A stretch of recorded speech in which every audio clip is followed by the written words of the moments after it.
I was like, what the f is that in the sky? This Cape Coral man wants to tell you what he thinks was in the sky. Holy shit, there's a spaceship or a UFO. It might have been a UFO, but was it, you know? We come in peace. So we took this man's claims to the expert to set the record straight. NBC2's Gage Golding is telling us what he found out.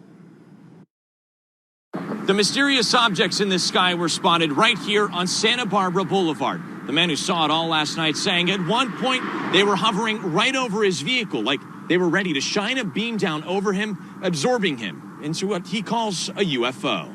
Jose Caradegua was on his way home from work. That's when he saw the first aircraft, calling it something he's never seen before. The light began to separate into two and then come back together. Just 5 minutes away on Santa Barbara Boulevard, he took these pictures of another aircraft. It was a black diamond with lights on the side. The next words that came out of his mouth: I was like, holy shit, that's a UFO. That's not nothing from here. He stopped in the middle of the road, staring into the sky. It was right overhead, floating over us, basically, and there was no sound. It was magnificent. It's the silent part that catches the attention of 24-year veteran Air Force pilot Kevin Russo. We don't have any silent running aircrafts or helicopters that I know of in our world at this time. The craft's quick maneuvering also raising a red flag about what was really flying over the Cape. It's similar to what U.S. Navy pilots saw in these videos as recent as 2015. U.S. intelligence committees planning to present the recently declassified information